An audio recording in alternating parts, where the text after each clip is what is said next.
Mais uma vez, sempre agradecidos a Deus, nosso Pai, e a Jesus, nosso Mestre, vamos à leitura e reflexão sobre o Livro dos Espíritos por Allan Kardec. Estamos no livro 2º, capítulo 4, Pluralidade das Existências. O item é o 5, Sorte das crianças após a morte. Pergunta de Kardec, 197. O espírito de uma criança morta em tenra idade é tão adiantado como o de um adulto?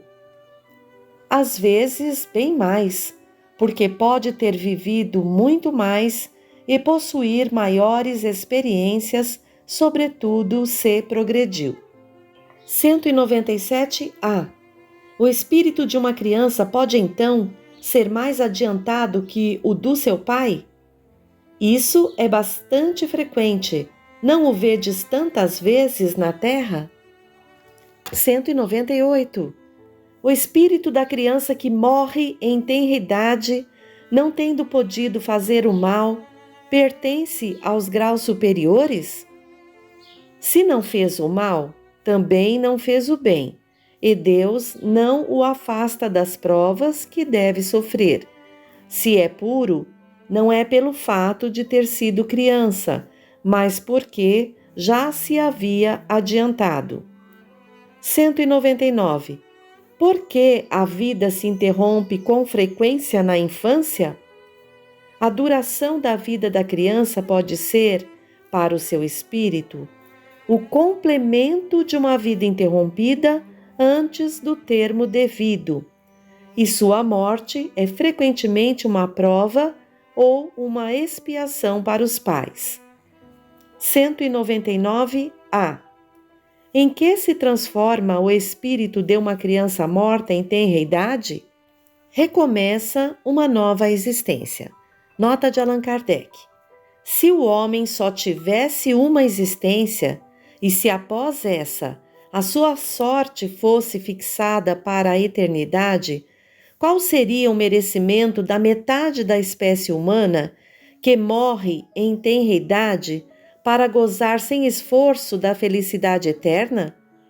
E com que direito seria ela libertada das condições quase sempre duras impostas à outra metade? Uma tal ordem de coisas não poderia estar de acordo com a justiça de Deus. Pela reencarnação, faz-se a igualdade para todos. O futuro pertence a todos, sem exceção e sem favoritismo. E os que chegarem por último só poderão queixar-se de si mesmos. O homem deve ter o mérito das suas ações, como tem a sua responsabilidade. Não é, aliás, razoável considerar-se a infância como um estado de inocência. Não se vê em crianças dotadas dos piores instintos, numa idade em que a educação ainda não pode exercer a sua influência? Não se vê em algumas que parecem trazer inatas a astúcia, a falsidade, a perfídia, o instinto mesmo do roubo e do assassínio, e isso não obstante os bons exemplos do meio? A lei civil absolve os seus erros por considerar que elas agem mais instintivamente do que por deliberado propósito. Mas de onde podem provir esses instintos tão diferentes entre as crianças da mesma idade, educadas nas mesmas condições e submetidas às mesmas influências? De onde vem essa perversidade precoce, a não ser da inferioridade do espírito, pois que a educação nada tem com ela?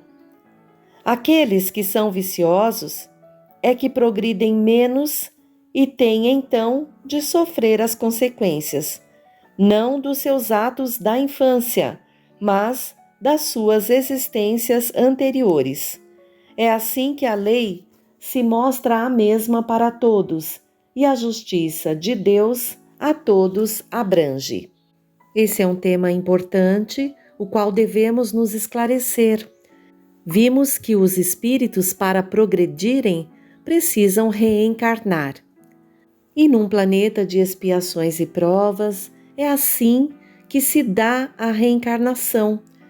e espíritos há de toda a condição para progredir, para reencarnar. Por isso, vemos que uma criança pode ser um espírito mais evoluído que os próprios pais, ou não. Uma criança pode ter instintos difíceis, mesmo tendo sido acolhida num meio equilibrado. O fato de haver desencarnes de crianças em idades prematuras, via de regra, como está sendo dito aqui, é uma prova maior, inclusive para os pais, e muitas vezes um término por um tempo que faltava de uma outra existência a este espírito que vem para dar o cumprimento do tempo que estava então faltando. Há um trecho no Evangelho segundo o Espiritismo por Allan Kardec, no capítulo 8, Bem-aventurados os puros de coração, item 4, onde Kardec nos diz: mas se o espírito da criança já viveu, por que não se apresenta ao nascer como ele é? Tudo é sábio nas obras de Deus. A criança necessita de cuidados delicados que só a ternura materna lhe pode dispensar. E essa ternura aumenta diante da fragilidade e da ingenuidade da criança. Para a mãe, seu filho é sempre um anjo e é necessário que assim seja para lhe cativar a solicitude. Ela não poderia tratá-lo com a mesma abnegação se, em vez da graça ingênua, nele encontrasse, sob os traços infantis, um caráter viril e as ideias de um adulto, e menos ainda se conhecesse o seu passado. É necessário, aliás, que a atividade do princípio inteligente seja proporcional à debilidade do corpo, que não poderia resistir a uma atividade excessiva do espírito, como verificamos nas crianças precoces. É por isso que, aproximando-se a encarnação, o espírito começa a perturbar-se e perde pouco a pouco a consciência de si mesmo. Durante certo período, ele permanece numa espécie de sono em que todas as suas faculdades se conservam em estado latente. Esse estado transitório é necessário para que o espírito tenha um novo ponto de partida e, por isso, o faz esquecer, na sua nova existência terrena, tudo o que lhe pudesse servir de estorvo. Seu passado, entretanto, reage sobre ele, que renasce para uma vida maior, moral e intelectualmente mais forte, sustentado e secundado pela intuição, que conserva da experiência adquirida. A partir do nascimento, suas ideias retomam gradualmente o seu desenvolvimento, acompanhando o crescimento do corpo. Pode-se assim dizer que nos primeiros anos, o espírito é realmente criança, pois as ideias que formam o fundo do seu caráter estão ainda adormecidas. Durante o tempo em que os seus instintos permanecem latentes, ela é mais dócil e, por isso mesmo, mais acessível às impressões que podem modificar a sua natureza e fazê-la progredir, o que facilita a tarefa dos pais. O espírito reveste, pois, por algum tempo, a roupagem da inocência, e Jesus está com a verdade quando, apesar da anterioridade da alma, toma a criança como símbolo da pureza e da simplicidade. Então, como diz Kardec, tudo é muito sábio nas leis divinas. Um espírito pode ter tendências difíceis, como percebemos às vezes uma criança apresentar essas tendências, e cabe aos responsáveis que a estão recebendo redirecionar esses sentimentos, dar exemplos novos para que esse espírito, enfim, mude a sua trajetória com o auxílio desse encaminhamento normalmente dos pais ou dos responsáveis. Próximo item, item 6, sexo nos espíritos. Pergunta 200. Os espíritos têm sexo? Não como o entendeis, porque os sexos dependem da constituição orgânica. Há entre eles amor e simpatia, mas baseados na afinidade de sentimentos. 201. O espírito que animou o corpo de um homem pode animar o de uma mulher numa nova existência e vice-versa? Sim, pois são os mesmos espíritos que animam os homens e as mulheres. 202. Quando somos espíritos, preferimos encarnar num corpo de homem ou de mulher? Isso pouco importa ao espírito, depende das provas que ele tiver de sofrer.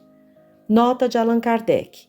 Os espíritos encarnam-se homens ou mulheres porque não têm sexo. Como devem progredir em tudo, cada sexo, como cada posição social, oferece-lhes provas e deveres especiais e novas ocasiões de adquirir experiências. Aquele que fosse sempre homem só saberia o que sabem os homens. Novamente, a prova da sabedoria divina e de suas leis. Para o espírito que já tem uma lucidez, que deve progredir aproveitando todas as experiências que Deus o encaminha através das suas vidas, das suas experiências, pouco importa a ele o gênero, porque sabe que todas as experiências o vão enriquecer e favorecê-lo na senda do progresso. Como diz Kardec em sua nota, um espírito que encarna apenas no gênero masculino só saberia o que sabem os homens. Daí a sabedoria divina de nos proporcionar experiências em todos os campos, e não é diferente nessa questão da sexualidade. Encarnaremos em corpos do gênero feminino e também no gênero masculino.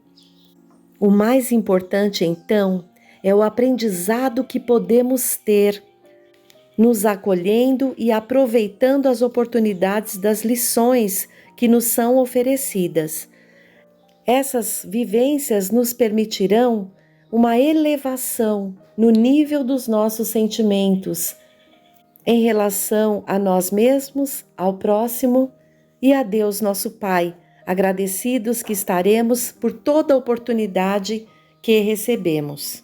O espírito André Luiz dá uma definição esclarecedora no livro Evolução em Dois Mundos, no capítulo 17, páginas 144 e 146, e nos diz, abre aspas, o instinto sexual não é apenas agente de reprodução entre as formas superiores, mas, acima de tudo, é o reconstituinte das forças espirituais pelo qual as criaturas encarnadas ou desencarnadas se alimentam mutuamente na permuta de raios psicomagnéticos que lhes são necessários ao progresso.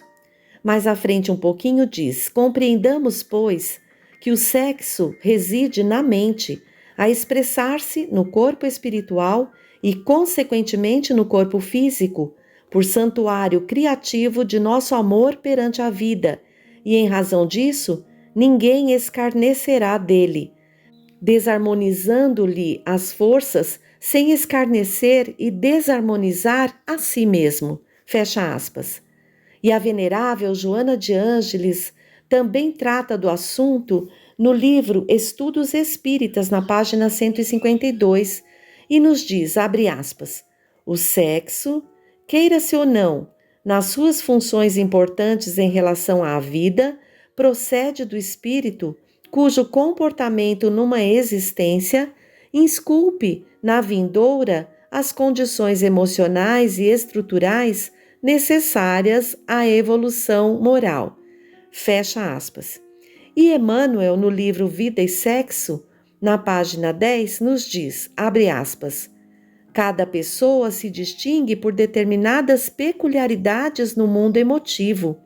O sexo se define, desse modo, por atributos não apenas respeitáveis, mas profundamente santos na natureza, exigindo educação e controle. Através dele, dimanam forças criativas às quais devemos na Terra o instinto da reencarnação, o templo do lar, as bênçãos da família, as alegrias revitalizadoras do afeto e o tesouro inapreciável dos estímulos espirituais.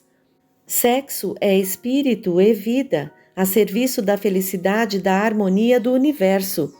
Conseguintemente, reclama responsabilidade, discernimento, onde e quando se expresse. Por isso mesmo, nossos irmãos e nossas irmãs precisam e devem saber o que fazem com as energias genésicas, observando como, com quem e para que se utilizam de semelhantes recursos, entendendo-se que todos os compromissos na vida sexual estão igualmente subordinados à lei de causa e efeito, e segundo esse exato princípio, de tudo que dermos a outrem, no mundo afetivo, outrem também nos dará. Fecha aspas. E ainda, no mesmo livro, na página 25, Emmanuel nos diz, abre aspas, a energia sexual, como recurso da lei de atração, na perpetuidade do universo, é inerente à própria vida, gerando cargas magnéticas em todos os seres, à face das potencialidades criativas de que se reveste. Em nenhum caso, ser-nos-á lícito subestimar a importância da energia sexual, que na essência verte da criação divina para a constituição e sustentação de todas as criaturas. Com ela e por ela é que todas as civilizações da Terra se levantaram, legando aos homens preciosa herança na viagem para a sublimação definitiva, entendendo-se, porém, que criatura alguma, no plano da razão, se utilizará dela nas relações com outra criatura, sem consequências felizes ou infelizes, construtivas ou destrutivas, conforme a orientação que se lhe dê. Fecha aspas. E Emmanuel também nos coloca no livro O Consolador um trecho muito importante na questão 184. Nos diz, abre aspas, não devemos esquecer que o amor sexual deve ser entendido como impulso da vida que conduz o homem a grandes realizações do amor divino, através da progressividade de sua espiritualização no devotamento e no sacrifício. A vez de observar que Deus não extermina as paixões dos homens, mas fá-las evoluir, convertendo-as pela dor em sagrados patrimônios da alma, competindo às criaturas dominar o coração, guiar os impulsos, orientar as tendências, na evolução sublime dos seus sentimentos. Examinando-se ainda o elevado coeficiente de viciação do amor sexual que os homens criaram para os seus destinos, somos obrigados a ponderar que, se muitos contraem débitos penosos entre os excessos da fortuna, da inteligência e do poder, outros o fazem pelo sexo, abusando de um dos mais sagrados pontos de referência de sua vida. É por esse motivo que observamos muitas vezes almas numerosas aprendendo entre as angústias sexuais do mundo a renúncia e o sacrifício em marcha para as mais puras aquisições do amor divino. Fecha aspas. Então vamos lá, queridos companheiros, reflitamos sobre essas lições benditas. Quem de nós não tem questões nesse campo da sexualidade? Que bênção esses ensinamentos! Precisamos cada qual nos aquietar, nos lembrar que somos espíritos em evolução nesse universo e que teremos muitas experiências em muitos corpos como já tivemos.